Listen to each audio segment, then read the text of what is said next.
This video is brought to you by Miniature Market. Thousands of board games, discounted prices, miniaturemarket.com. Hello my friends, it's the Game Boy Geek here, and today we're going to be aboard our Steam train, and we're going to be gathering all sorts of goods from one area and creating some tracks and going around the different areas through the mountains and around, bringing them to other places to deliver goods and get some points while we build our networks and deliver things to certain cities. Today we're taking a look at Steamrollers. This is a roll and write style game. It is now being brought to us by Stronghold Games in North America. I'm going to show you how it's played. I'll see you on the other side.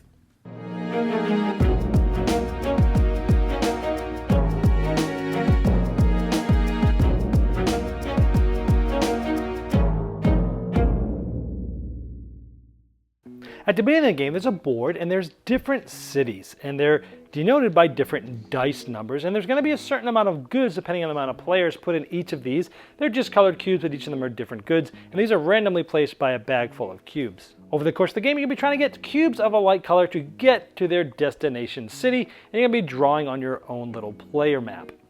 So each player will get one of these nice double-sided color sheets that they'll be using throughout the game. Over the course of the game, you're going to get points for a few different things. You're going to get points for delivering goods from one side to the other. You're going to get points for how large your networks are, and you're also going to get points possibly for creating your engine to be large, and then there's some special tiles you might get.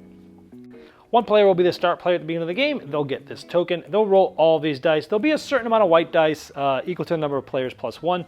And this shows you where you can build your route. And these dice can be taken. You'll be drafting one die in a clockwise manner. Each player will take one die. Depending on the value, you'll have four different choices of what to do with the dice. The first one is you can possibly build. You can build the number that you take in the area that you take. So with this one, I could build from a 2. From here, I could build anywhere in this one region. 6, I could build anywhere here. But you have to build a track of one of the two types that are there. So over here on the map, let's say we've got these 2 blue cubes. We want to get them down here. So I might start making a map here in this 2 section, and maybe I use this one like this. So maybe I drew it just like this bottom right one like this, because I want to start working my way down here, maybe to the blue side.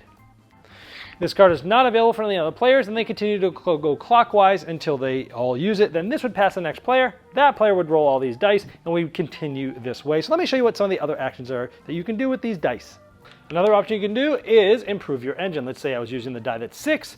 I would look at the 6 spot, and I would simply cross this out. Now, if it's already crossed out, I can't cross out again, and so as the game goes on, it's going to be harder and harder to cross out because the numbers will get used up. This shows us the strength of the engine, which tells us how far we can go when we deliver goods.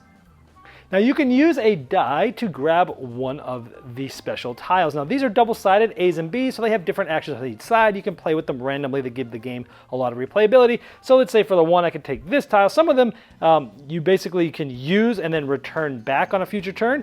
I like this one will allow you to change the die to anything. This one will allow you to take 2 dice instead of 1. And some of these are infinite, which means as long as you still have them, you can take a die and you can make it plus or minus 1. Or you could use any of these symbols when wanting to make tracks. Now, some of these are worth points. If you have this at the end of the game, it's worth -2 or -2 or -1. These ones are worth 1 if you still have them. So they give you just ways to break rules of the game. Now, when you get one of those, you actually turn it sideways. And when it comes back around to your turn, you flip it up like this. If you use this action, this one will actually go away. Any of the ones that have this would go back to the supply where other people can use them. However, if you have this, and it's an infinite one, once you use it, you turn it clockwise. When it comes back to your turn, you go like this. Now, if you don't use this ability this turn, it stays straight up. And if another player now wants to steal this, if it's straight up and they want to use the 5 die, they can do it and take it from you. They would put it in front of them and sideways. That just makes sure that you can always get one possible turn to use an ability that you get. The last possible action you can do is deliver goods. You have to have the number of the source city. So here is the number 2. I can send a cube from here to somewhere, assuming I have a network. So we look over here, and again, this is 2, as you can see it on your sheet here. I want to deliver one of these blue cubes to the blue destination. So I actually have a network that does get from there to there. I have a die that's the source, and I can deliver it. However, we got to see how far this is. You count each city or these little towns, which are the circles. So we have 1, 2, 3, 4. That means I need to have 4 check marks on my train to have a strength of 4 in order to get there. If I don't, I can't deliver that good. But in this case, I do. So I'd actually get 1 point for each of these. 1, 2, 3, 4. So you'd put those points here in your delivery section. Each of these is little sections of 5, so it makes it easy to count at the end of the game. Now turns continue clockwise like this until at least 3 cities are empty at the end of a turn, and then the game will end. So here's a different sheet that I have had in one of my most recent games, and then you'd go through and you'd score. So you'd add up all the crosses for your deliveries, and you'd look at your networks. For each network, you get 1 point from each city to city, and then 1 additional point for each town it goes through. So this is 1, 2, 3, 4, 5, so I'd get 5 for that. Also, for each tick I have on my train that's more than 3, you start getting 1 point for each of those. So if you are all the way full with 6 ticks, you'd actually get these 3 points. Here I got 1. Here I'm going to get some points for some of the cards left over. There's also some other cards I'm about to show you and some of the variants in the game. And so you would add those up, whoever has the most is the winner. So let's talk about some of the variants where you can get some more of these points. Now one of the variants is called coal. Now these black ones might come out on their own, but typically what happens is if you draw a cube of that color, you remove it from the game. And this variant says if you do remove one, then put a coal in there. Coals are wild, they can go to any city. And it's just a way to make it a little bit easier on you. There's also some starting cards that you can use. Each player will draft these and you'll have one of them. You can just get 2 points straight up. You can start with an engine strength of 1. You can start with any of those action tiles. You could draw any one of these anywhere on your map, or you could take a cube and put it in one of your cities of 3 and 4. That's a cube that only you can deliver. There's also these delivery tiles, which again have an A and B side. You can randomize them for lots of replayability. And the first player to collect all of these goods, or deliver all these goods, I should say, gets to take these, get that many points at the end of the game. And this really turns the game into a very much more brain burnery, thinky thing, because you're trying to rush to get some of these different goals. You can also play medium or hard, where you'd roll the die, and depending on what you rolled, everyone would draw these mountain ranges on their sheet, and they cannot be moved through. There's also a hard side, which again, similar thing, it's just harder. There is also a solo game. I'm not going to go over the details. A new tile comes out. They actually play, and as the dice that you leave them gets selected by them, they get to start crossing off things, which gives them points. And you're essentially trying to score more than them, so it's not just you trying to get a certain amount of points and it's good or bad. You're actually trying to beat that player. It's a very good solo option. All right, well, there is Steamrollers, and right off the bat, the first thing I like about this is an easy to learn roll and write. The concepts are not hard to figure out. You're essentially trying to just, hey, take these cubes and move them over there. So it's pretty easy to learn. I like that the drafting of the dice enacts things that you would imagine would happen when you're drafting dice, which is sometimes you're taking the dice you really, really need and want, and other times the choices might be, well, this or that. Either one's not really great for me, but the player that's drafting after me would really love to have this. So I'm going to hate draft and take this, and I like that aspect of this.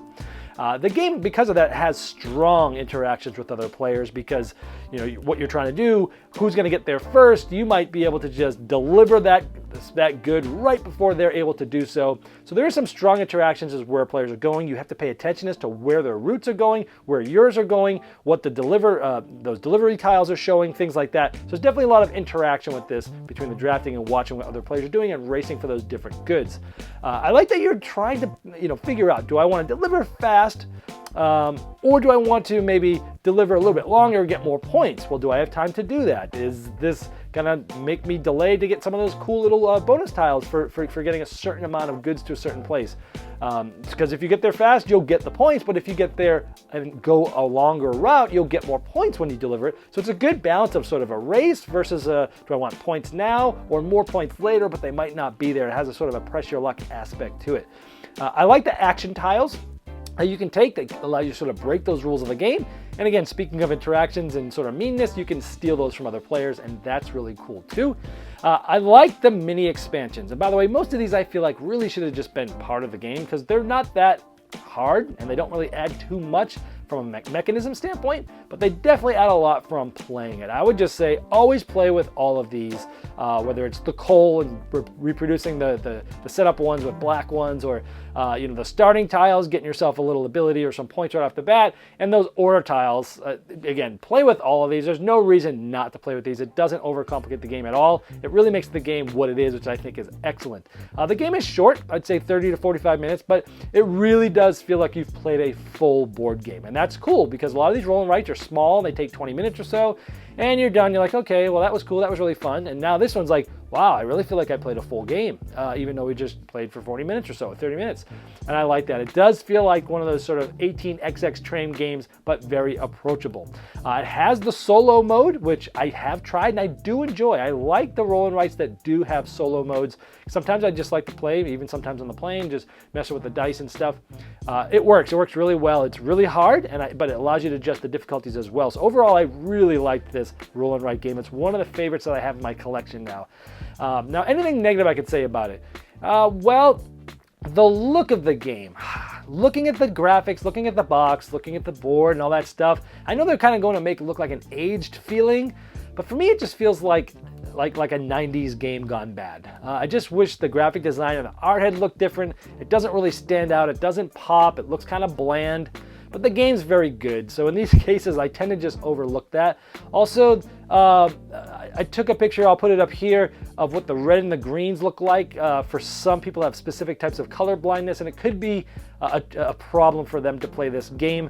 Even though there's some numbers, they won't necessarily be able to see the red and green cubes as well, but that's it's unfortunately sometimes a common problem in board gaming, but this is one to just wanted to make you aware of it. But overall, I love this game. One of my favorite roll and writes that I've got in my collection. Because of that, it's getting a saxophone serenade, so here we go.